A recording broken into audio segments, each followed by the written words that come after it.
కోరుకుంటూ ఉన్నాము. బ్రహ్మానందం గారు మీకు స్వాగతం. అండ్ అలాగే ఇప్పుడే ఇక్కడికి విచ్చేసినటువంటి చిన్ని ఆశ, చిన్నదాని ఆశ రోజా గారు, మన మధుబాల గారు, రోజా మూవీ మధుబాల గారికి స్వాగతం పలుకుతున్నాము. మధుబాల గారు, very very hearty welcome to you.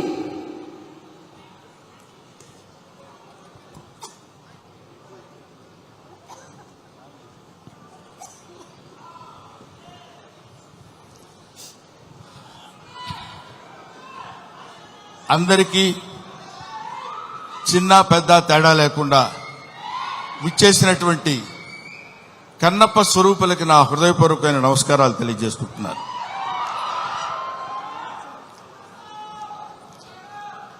వీడికి ఏం పోయే కాలం ప్యాంట్ షర్ట్ వేసుకొని రావచ్చు కదా అనుకోవచ్చు అందరూ. కొంతమందికి ఆ ఐడియా ఉండుంటుంది. కానీ ఈరోజు ఈ సభ శివతత్వానికి సంబంధించిన సభ, శివుడికి సంబంధించిన సభ, శివ మహత్యానికి సంబంధించిన సభ కాబట్టి ఆయన గురించి మాట్లాడేటప్పుడు ఒళ్ళే కాదు, మనం ధరించిన బట్టలను కూడా జాగ్రత్తగా ఉంచుకోవాలేమో అన్న అభిప్రాయంతో వచ్చాను ఇలాగ. తర్వాత ముందుగానే మీ అందరికీ నేను విన్నవించుకునేది ఏంటంటే, నేను మాట్లాడే మాటల్లో ఏమైనా పొరపాట్లు కానీ తప్పొప్పులు కానీ మీకు నచ్చని విషయాలు కానీ ఉంటే, నాకంటే ఆల్మోస్ట్ ఇక్కడ ఉన్న వాళ్ళందరూ వయసులో చిన్నవాళ్లే అనుకుంటాను, పెద్ద హృదయాలతో మన్నించండి. ఒకటి. నెంబర్ 2, కన్నప్ప ఈ సినిమా మోహన్ బాబు గారు ఎందుకు తీశారబ్బా అని అనుకున్నా ఒకసారి. ఎందుకంటే మోహన్ బాబు గారి గురించి మీ అందరికీ తెలుసు. ఆయన 5 కోట్లతో 10 కోట్లతో సినిమా తీసి దాని మీద 10 కోట్లు 15 కోట్లు సంపాదించుకుని మళ్ళీ పక్కన పెట్టి మళ్ళీ ఇంకో సినిమా తీసి, అలాంటి డబ్బుకి అతి ప్రాధాన్యత ఇస్తూ గౌరవించేటువంటి వ్యక్తి మోహన్ బాబు గారు. నాకు తెలుసు 200 కోట్లు పెట్టి ఈ సినిమా ఈయన ఎందుకు ప్లాన్ చేశాడు అనే ఆలోచన చేస్తే, ఈ ఆలోచన ఆయనది కాదు. ఈ ఆలోచన ఆయనకు వచ్చినటువంటి ఆలోచన కాదు. సకల సృష్టి స్థితి లయకారుడైన ఆ పరమేశ్వరుని ఆలోచన అతనిలో సంక్రమించిందేమో. ఒకటి. ఇంకో పాయింట్ ఏంటంటే, ఎప్పుడో నా చిన్నతనంలో ఆయన కన్నడ రాజకుమార్ కాళహస్తి మహత్యం సినిమా తీశారు. ఆ తర్వాత కీర్తిశేషులు బాపు గారు, కీర్తిశేషులు కృష్ణరాజు గారితో కన్నప్ప సినిమా తీశారు. అది తీసి ఇంచుమించు 30 సంవత్సరాలు అవుతుందేమో నాకు తెలిసి, 30 సంవత్సరాల పైన, 50 సంవత్సరాలు. ఆ సినిమా తర్వాత భక్తి తత్వాన్ని ఇప్పుడు ఇక్కడున్నటువంటి కుర్రకారందట్లో భక్తి సన్నగిల్లిపోయి అరాచకాలు పెరుగుతున్న సమయంలో ఏదో ఒక భారతీయ తత్వాన్ని, భారతీయ శివతత్వాన్ని తెలియపరచాలి ఇప్పుడున్నటువంటి కుర్రకారుకి అనేటువంటి ఆలోచనతోటి, శివుడే, సాక్షాత్తు శివుడే, సాక్షాత్తు ఆ పరమేశ్వరుడే, సాక్షాత్తు ఆ కాళహస్తీశ్వరుడే, సాక్షాత్తు ఆ వాయులింగుడే మోహన్ బాబుని ఇలా రారా అని పిలిచాడు. ఎందుకు పిలిచాడంటే, కాళహస్తిలో శివుడు ఉంటాడు, పక్కనే మోదుగుపాలెంలో ఉన్న మోహన్ బాబుని పిలిచి నువ్వు రారా, నువ్వు ఏవేవో సినిమా తీస్తావంటే నా సినిమా తీయ అన్నాడు. అంతే. అది శివనాజ్ఞని అనుసరించి తీసినటువంటి సినిమా ఈ భక్త కన్నప్ప అని నా నమ్మకం. లేకపోతే ఇంత డబ్బు పెట్టి నేను సినిమా తీసి ఇంత టెన్షన్ పడి ఇన్ని రకాలైనటువంటి విమర్శల్ని ఎదుర్కొంటూ నిలబడి సినిమాని రిలీజ్ చేసి శివతత్వాన్ని యావత్ ప్రపంచానికి తెలియపరచాలనేటువంటి ఆలోచన అతను కలగటం ఆయన చేసుకున్న పూర్వజన్మ సుకృతం. అటువంటి మహనీయుడు ఆయన. మోహన్ బాబు గారి గురించి ఇందాకేదో సుమ అడిగితే సరదాగా 2 జోకులుగా నేను మాట్లాడాను. కానండి, చెప్తున్నారు కదా, ఆ మాట్లాడటానికి ఆయన ఇచ్చిన చదువు మాత్రమే కారణం. మోహన్ బాబు ఇందాక ఆయన నడిచి వస్తుంటే సాక్షాత్తు శివుని మీద ఒక సేవ చేసినటువంటి శివపాదార్చకుడైనటువంటి ఒక మహదేవ శాస్త్రి వస్తున్న ఆ నడక, కేవి, ఆ ఆలోచన విధానం, అటువంటి మహానటుడి గురించి మనం చెప్పాల్సిన అవసరం లేదు. ఆ కడుపున పుట్టిన బిడ్డే మనుషుడు విష్ణు, అతన్ని కన్నప్పగా ఎన్నుకుని వీళ్ళందరూ చాలా మంది ఏమనుకుంటారంటే, మనం ఈ సినిమాలో యాక్ట్ చేసాం, శరత్ బాబు గారు, మోహన్ లాల్ గారు, లేకపోతే ఇంకొక అక్షయ్ కుమార్ గారు, ముఖేష్ గారు, వీళ్ళందరూ సినిమాల్లో యాక్ట్ చేశారని అనుకున్నారు. కానీ వీళ్ళందరూ యాక్ట్ చేయబడ్డారు. శివుని యొక్క ఆజ్ఞ చేత వీళ్ళందరూ ఈ సినిమాలో నటించాల్సిన, ఎందుకంటే ఎన్నో సినిమాలు చేసిన వాళ్ళు ఉన్నారు. మోహన్ బాబు గారు కూడా ఎన్నో సినిమాల్లో చేశారు, ఎన్నో సినిమాల్లో చేసి డబ్బు సంపాదించారు. డబ్బు సంపాదన మాత్రమే ప్రాతిపదికగా తీసినటువంటి సినిమా ఇది. అయితే అయ్యుండొచ్చునేమో కానీ కొంతమంది దృష్టిలో ఇది కేవలం పరమేశ్వరుని యొక్క అనుజ్ఞ చేత, పరమేశ్వరుని యొక్క ఆజ్ఞ చేత శిరసావహించి తీసినటువంటి ఈ సినిమా. అందుకని నేనేం చెప్తున్నానంటే, మీ అందరికీ, మహానుభావులకి, మహాత్ములకి, ప్రవచనకారులకి, ప్రయోక్తలకి, మీ అందరికీ శిరస్సు వంచి పాదాభివందన చేసి నేను చెప్పే మాట ఏంటంటే, పెచ్చుమీరిపోతున్నటువంటి ఈ కలియుగంలో కలి యొక్క ప్రభావం చేత పరమ దుర్మార్గమైనటువంటి ఆలోచనలతో ఉన్నటువంటి ఈ మానవుల్ని కనీసం భక్తి అంటే ఇది, భక్తి అంటే ఇలా ఉంటుంది. మనం ఇంత భక్తితో ఉంటే మనకు అన్ని శుభాలే జరుగుతాయి.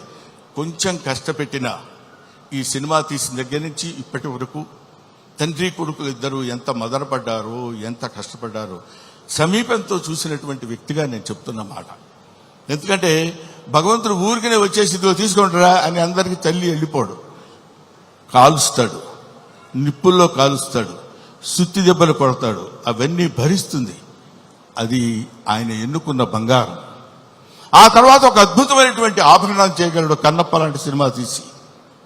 అటువంటి సినిమా తీయడానికి ఉద్యుక్తుడైనటువంటి ఆ వ్యక్తి ఏమైనా సినిమాలు తీశాడు అనుకోండి, మీరు వదిలేసేయండి, దాని గురించి మనం పెద్ద పట్టించుకోవాల్సిన అవసరం లేదు.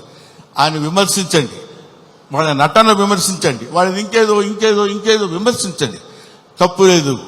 ట్రోలింగ్ చేయండి, తప్పు లేదు. కానీ ఇక్కడ డబ్బు కోసం సినిమా తీసినా, ఇంకో కోసం సినిమా తీసినటువంటి కంటెంట్ ఏంటంటే శివభక్తి.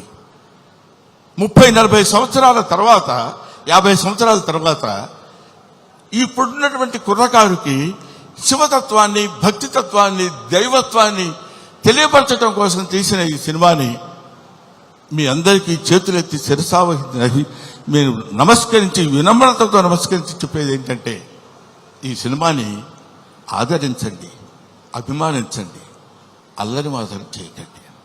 ఎందుకంటే శివుడు ప్రతి ఇంటా చేరాలి, ప్రతి గుండెలో చేరాలి, ప్రతి మనస్సుకి చేరాలి. అటువంటి చేరాల్సినటువంటి కొంచెం వాటర్ ఇస్తారండి. 1 సెకండ్.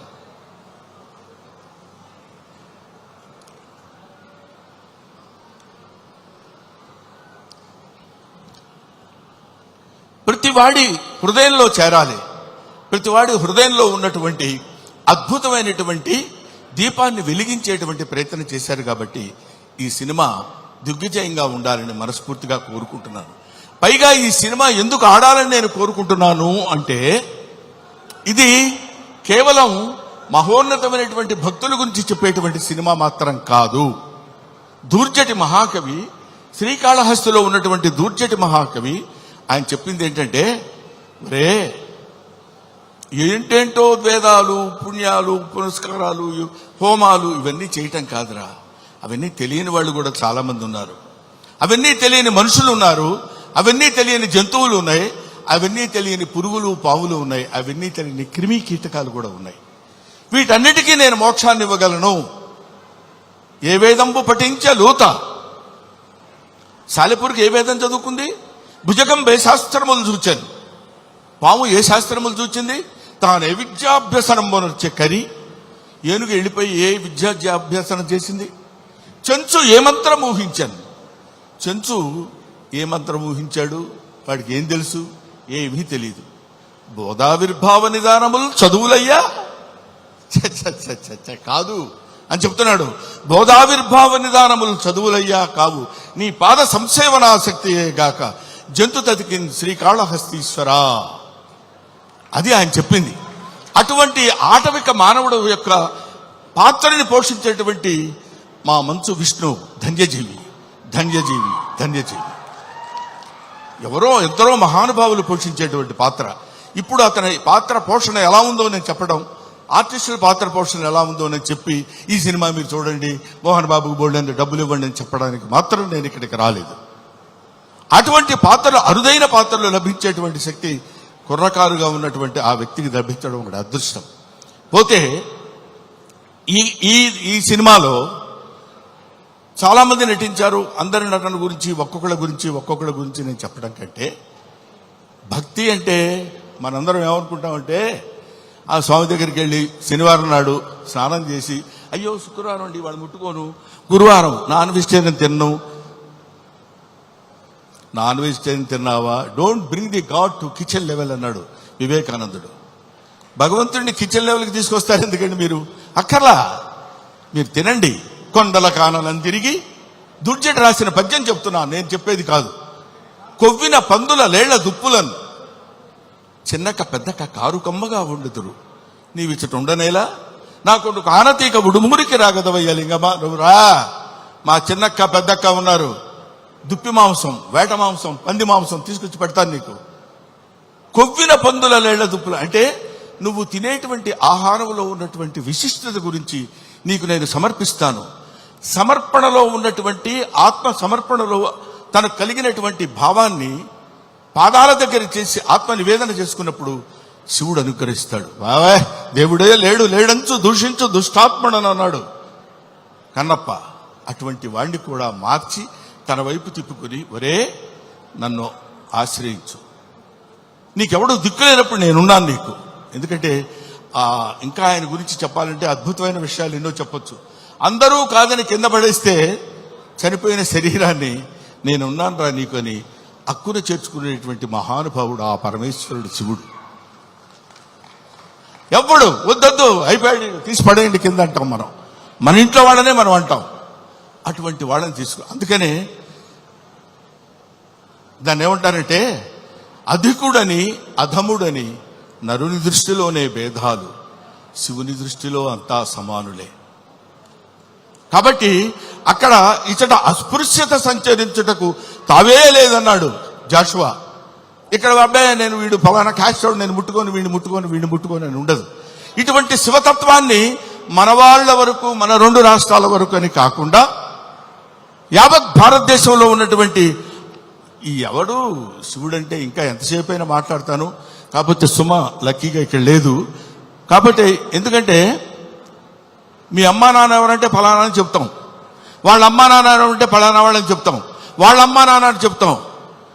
అలా వెళితే అసలు మీ అమ్మా నాన్నలు ఎవరంటే వాగర్ధావివ సంపృక్తవు వాగర్ధ ప్రతిపత్తయే జగతః పితరవు వందే పార్వతీ పరమేశ్వరవు. జగత్తుకే తల్లిదండ్రులైనటువంటి వాళ్ళు పార్వతీ పరమేశ్వరుడు.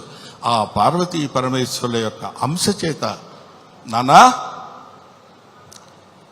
ఇది క్రిమి సాలెపురుగు, దీనికి మోక్షాన్ని ఇచ్చాడు. అది కీటకం పాము, దానికి మోక్షాన్ని ఇచ్చాడు.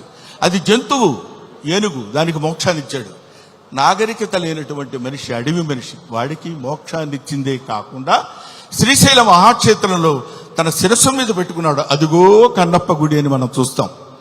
అంతటి ప్రాతిష్ఠ్యం కలిగినటువంటి ఈ అద్భుతమైనటువంటి కావ్యాన్ని చిత్రీకరించాలనేటువంటి ఆలోచన మోహన్ బాబు గారికి కలగటం, ఇది అందరికీ పంచాలి, ఈ శివతత్వం అందరికీ తెలియాలి, ఈ భక్తి తత్వం అందరికీ తెలియాలంటున్నారు. కాబట్టి మహాత్ములైనటువంటి వాళ్ళకి, మహానుభావులైనటువంటి వాళ్ళకి, జ్ఞానులైనటువంటి వాళ్ళకి, జ్ఞానమే అజ్ఞానం అనుకునేటువంటి వాళ్ళకి, అజ్ఞానమే జ్ఞానం అని కూడా పరిగణించుకునే వాళ్ళందరికీ శిరస్సు వంచి వయసులో మీ అందరికంటే పెద్దవాడైనా నమస్కరించి మిమ్మల్ని కోరుకునేది ఏంటంటే శివతత్వాన్ని సంబంధించిన ఈ సినిమాని ఎవరు అడ్డుకోవద్దు. మీ అందరి సినిమా చూడమని కూడా నేను చెప్పట్లేదు, అడ్డుకోవద్దు.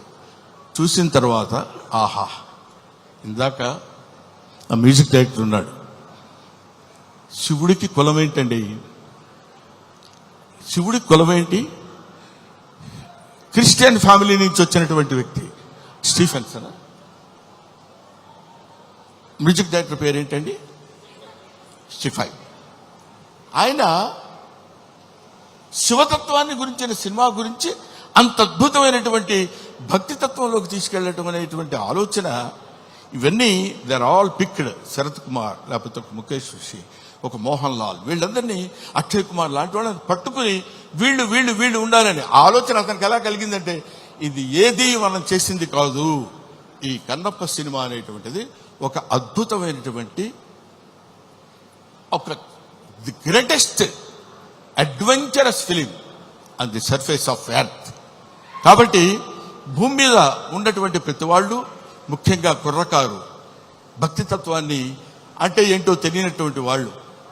ఎందుకంటే నేను ఏదో ఒక విషయంలో మాట్లాడుతూ, భక్తి అంటే ఏంటంటే వెళ్ళిపోయి దండాలు పెట్టుకుని పూజలు చేసేసి మంత్రాలు చదివేసి అని, అది తప్పులేదు, అది వాళ్ళ నమ్మకం కావచ్చు. కానీ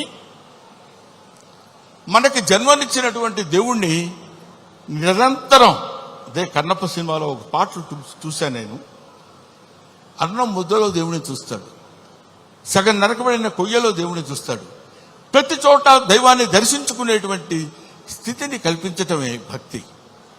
అటువంటి భక్తితో జీవితాన్ని ప్రసాదించి, పాంచభౌతికమైనటువంటి జీవితాన్ని ప్రసాదించిన ఆ భగవంతుడికి చిరస్థాయిగా కృతజ్ఞతతో ఉండటమే భక్తి. అటువంటి భక్తి రసమైనటువంటి సినిమాని నిర్మించి మనందరికీ పంచుతున్నటువంటి మంచు మోహన్ బాబు గారికి, మంచు విష్ణు గారికి నా హృదయపూర్వకమైన నమస్కారాలు తెలియజేసుకుంటూ, ముఖ్యంగా ఈ సినిమాలో నటించినటువంటి ప్రభాస్ గురించి చెప్పాలి.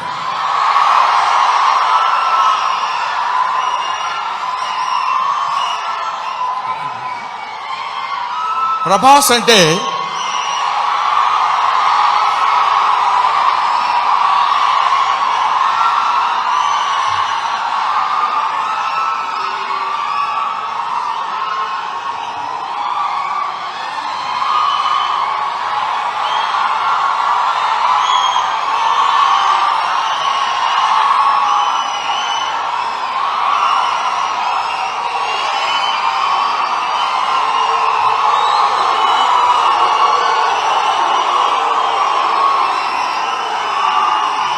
ప్రభాస్ అంటే ప్రభాస్ అది ఇంకా ఆపండి. ప్రభాస్ గురించి చెప్పాలి ఈ సినిమాలో. ఆయన ఒక ప్రపంచం గర్వించదగినటువంటి నటుల్లో ఇప్పుడు ఒకడు ప్రభాస్. ఈ సినిమాలో ఆయన ఎందుకు అంగీకరించాడంటే, సినిమాలో ఆయన డబ్బు కోసం అంగీకరించలేదు, ఏదో ఈ సినిమాలో ఒక అద్భుతమైన క్యారెక్టర్ చేయాలని ఆయన అంగీకరించలేదు. ప్రభాస్ ఒక మానవతా విలువలు కలిగిన మనిషి, ఒక మంచి మనిషి. ఎవరైనా ఏదైనా చేయిజాప అడిగితే కాదనేటువంటి వ్యక్తి కాదు ప్రభాస్. ఎవరైనా అద్భుతమైనటువంటి స్థితిలో ఉండి ఇది నాకు కావాలి అని అడిగినప్పుడు, ముఖ్యంగా ఆ విషయంలో చెప్పాలంటే మోహన్ బాబు గారికి అత్యంత సన్నిహితుడు. మోహన్ బాబు గారు ఎలాంటి వాడంటే, ఓ చిన్న ఆల్కహాల్ లాంటి వాడు, అలవాటైతే వదిలిపెట్టలేం. అలాగే ఎంతో మోహన్ బాబు గారి మత్తులో, మోహన్ బాబు గారి ప్రేమలో మునిగి తేలినటువంటి వ్యక్తి. కాబట్టి ప్రభాస్ ఈ సినిమాలో చేశాడు. అదే మోహన్ బాబు గారి ఎంట్రీ చూశారు కదా, అతను స్టీఫెన్ కూర్చున్నాడు, మ్యూజిక్ డైరెక్టర్. ఆ మోహన్ బాబు గారి ఎంట్రీ అలా పెడితే ప్రభాస్ శివప్రభాసుడు. అతను శివుడి చేత ప్రకాశవంతంగా పెరిగేవాడు, 6 అడుగుల అందగాడు. అతను విగ్గు పెట్టుకుని అలా వస్తున్నప్పుడు ఒళ్ళు గదురు పొడిచి వీర తాండవం, శివ తాండవం చేసేటువంటి విధంగా ఆ సినిమాలో నటించాడు ప్రభాస్. నేను చూశాను. ఆహా, ఇది కదా సినిమా. ఇది కదా శైవభక్తి, ఇది కదా దైవభక్తి అని నిరూపించేటువంటి సినిమా. ఇటువంటి సినిమాలు మనం చూడాలి, మన పిల్లల చేత చూడించాలి, మన భక్తి రసాన్ని భారతదేశంలో పెంపొందించే విధంగా చేయాలని మనస్ఫూర్తిగా కోరుకుంటూ, ఓం నమః పార్వతీపతయే, హర హర మహాదేవ శంభో శంకర. హర హర మహాదేవ శంభో శంకర. అందరి స్పీచ్లు అయ్యేంత వరకు